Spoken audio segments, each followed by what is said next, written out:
His camera was later found deep in an uncharted section of the Paris catacombs, still recording when he vanished. This is the story of what investigators uncovered and what the footage revealed about one man's descent into a darkness no one could explain. Wide aerial shot of Paris at dawn. The hum of morning traffic fades into the hollow sound of dripping stone. Most Parisians never think about what lies beneath their feet. 200 miles of tunnels carved through limestone, lined with bones from 6 million souls. Cut to archival footage, 18th century quarry workers. Engraved walls, stacks of skulls.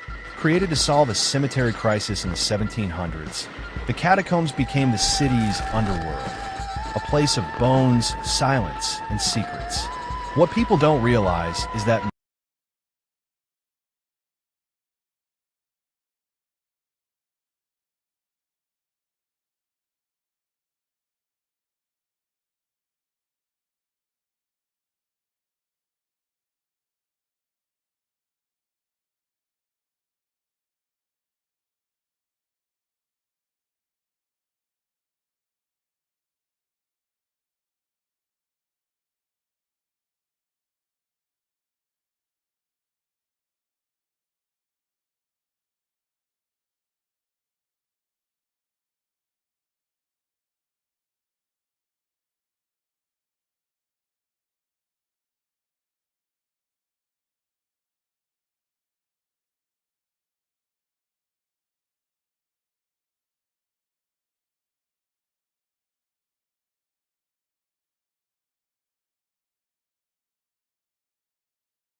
from an old quarry blueprint. To Adrian, this was no hoax. He believed the map led to a sealed-off ossuary, a hidden chamber untouched for centuries. On March 14, 2019, Adrian prepared for what he called his final descent. Friends later said he seemed nervous but excited. He told no one exactly where he was going. I told him not to go alone. He laughed, said solitude made the footage purer, that he wanted the catacombs to reveal themselves unfiltered. It was the last message anyone received from him. March 14th, 3:22 a.m. descent point confirmed. Shaft's narrow, gonna drop about 20 meters. Let's go see what's down there. At 3:22 a.m., Adrian entered through a restricted maintenance shaft, a known illegal entrance for cataphiles. It would be the last time daylight touched his camera. Feels tighter than I expected. Air's cool, smells like chalk and water. First marker confirmed. For the first hour, everything seemed normal. Adrian followed the map carefully, narrating his progress. The footage shows calmness, confidence. We hear Adrian humming, stepping over puddles. According to this, next left should lead to an ossuary passage. Yeah, there, I see the arch. He passes under an arch carved with skull symbols. At timestamp 1 hour, 47 minutes and 33 seconds, the tone changes. Adrian hesitates. The tunnel forks into 3 directions. His breathing quickens. He pauses and makes a fateful choice. Wait, left passage shouldn't be here. No, this isn't. Okay, maybe they redrew it. Let's go left just to check. His light flickers. The sound of distant dripping grows louder. Then, faintly, another sound. Footsteps. Adrien, whispering hello. Is someone there? The camera pans into darkness. Silence. It's the first moment investigators later called the deviation point. The moment Adrian's path diverged from the map. From that point on, he's in an unmapped section. There's no record of anyone going that far. No GPS, no signal. Just tunnels and confusion. Fade to black. The faint echo of Adrian's breathing continues, overlapping with the narrator's next line. From this moment, everything goes wrong. A faint digital hiss fades in. The screen flickers. Adrian's footage resonates. His flashlight beam trembles as he walks through a low, uneven tunnel. 3 hours into the descent, Adrian Marchand's camera begins to show signs of strain. Moisture interferes with the lens. His voice, once confident, now sounds uncertain, almost disoriented. The sound of dripping water grows louder, echoing through the tight corridors. ADRLEN on camera, voice shaky. Something's off, the map doesn't match. Should have hit the main gallery by now. He pans his light. The tunnel narrows to a crawl space. Carved bones embedded in the wall glisten under his light. Investigators later estimated he was nearly 80 meters below the surface. Air levels were low. Prolonged exposure at that depth can cause disorientation and auditory hallucinations. We hear the low rumble of Adrian's breathing echoing against stone. ADRLEN whispering, "I'm hearing something," like a scraping. "Hello." He moves forward. The sound grows metallic, irregular, distant. Camera shakes slightly as he whispers again. ADRLEN, nervous laugh. "Probably my own echo. Gotta keep moving." For 3 weeks, Adrian's disappearance remained a mystery. Police initially dismissed it as another cataphile gone too far. But when his camera was found, everything changed. Close up, cracked GoPro, covered in dust and mineral residue. A group of urban explorers found the camera wedged between stones near a flooded junction. Battery drained. We didn't expect much, but when our lab recovered the footage, it chilled everyone who watched it. The recovered footage ran 3 hours and 52 minutes. It showed Adrian navigating deeper into an area that didn't exist on any modern map. Then, something else. Cut to grainy footage. Adrian stumbles upon a small chamber. Walls covered with chalk marks, symbols, and names. ADRLEN on camera. Looks like someone's been down here. These markings not old. Maybe. He freezes. The camera pans to a message written in chalk. Not alone. Silence. His breathing grows ragged. Those 2 words appear in multiple locations across the footage. Investigators never determined who wrote them. The eerie hum of underground silence lingers. There's a myth among cataphiles. They say the tunnels themselves shift, that once you pass certain markers, you lose all sense of direction. It's called the labyrinth effect. Some swear they heard whispers down there. ADRLEN on camera, whispering fast. "Map's wrong. It's wrong. I've gone in circles. That's my mark. That's my mark again."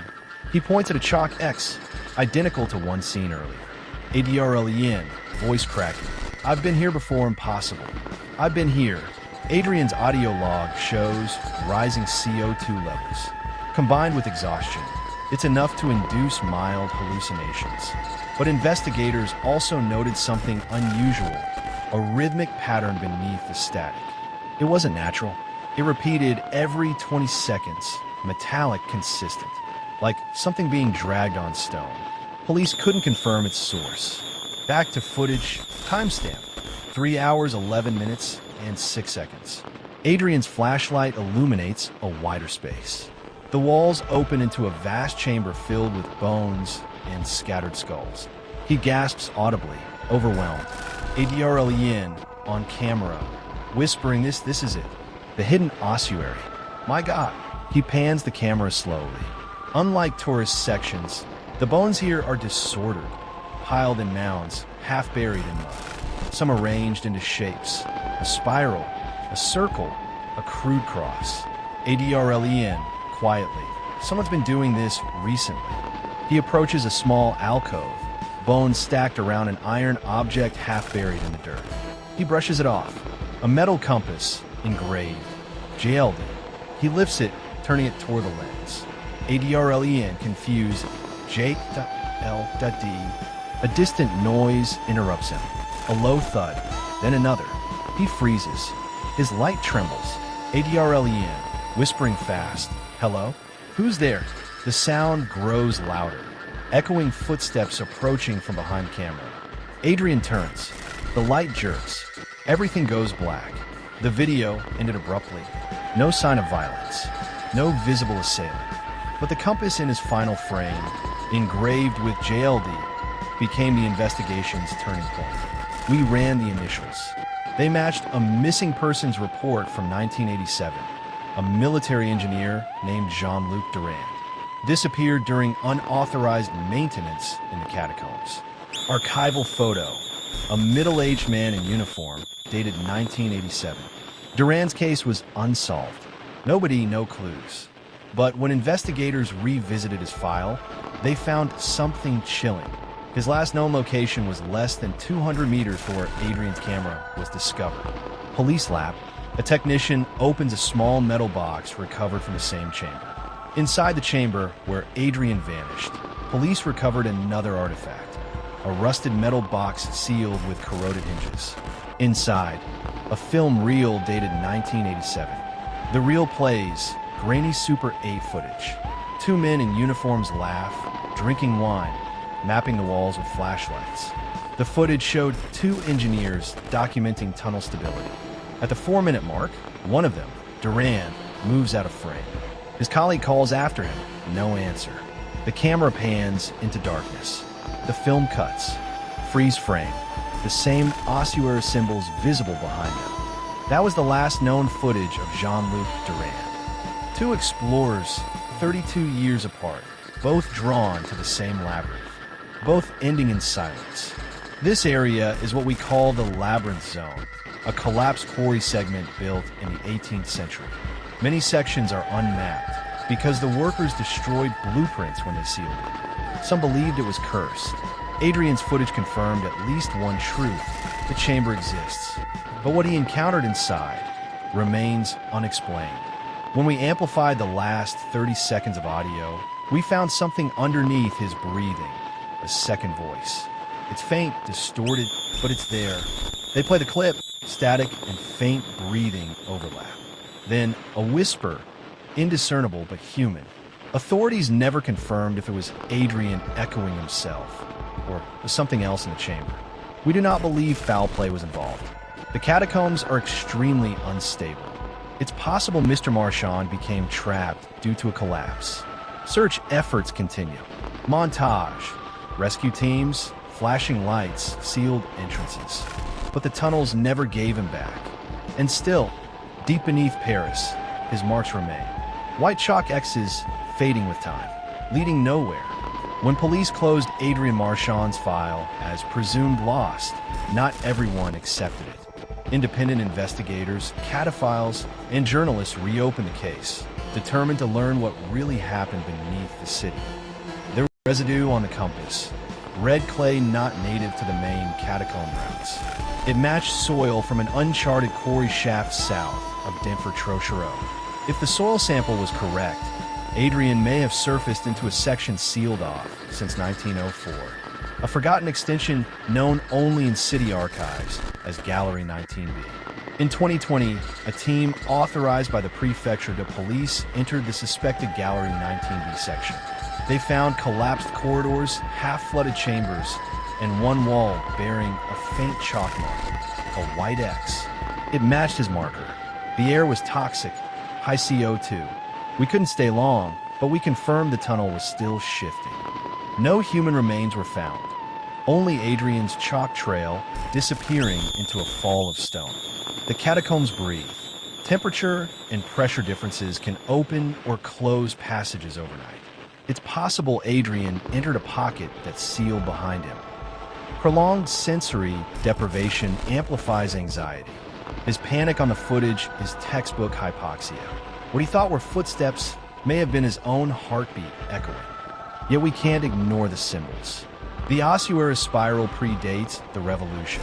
Some quarrymen used it to mark unstable stone. Others called it the gate pattern. It meant do not proceed. As the investigation stalled, online forums revived an older legend, the Labyrinth Zone, a series of tunnels said to rearrange themselves, trapping intruders. Police dismissed it as myth, but maps and reports show dozens of explorers lost their way within the same radius. Look, maybe there's no curse, but we've counted 17 people unaccounted for in those coordinates since the 80s. That's not a myth. In late 2021, a license survey crew documenting structural integrity reported new writing on one wall. Fresh chalk, clean stroke lines. The same phrase seen in Adrian's video. It was modern chalk, possibly left by another trespasser. But we sealed the area months earlier. No sign of entry. Low, uneasy music fades under the narrator. The phrase, "not alone," may reflect Adrian's internal state. In sensory isolation, the brain externalizes fear. He could have written it himself without realizing, or someone else left it decades before. Either way, the message became the symbol of the case, and the warning for anyone who dares to follow his path. After extensive search and analysis, we conclude Mr. Marchand likely succumbed to environmental conditions within catacombs. No evidence of foul play was found. Officially, the case remains closed. Unofficially, many questions remain. Nighttime shots of Paris streets above. Tourists laugh. Then the camera tilts down a grate to darkness below. Adrian's family still leaves a candle each March 14th near the official entrance. They say light travels farther underground than we think. Two explorers, 32 years apart. One legend, both consumed by the same labyrinth. Maybe the catacombs don't take lives. Maybe they keep secrets.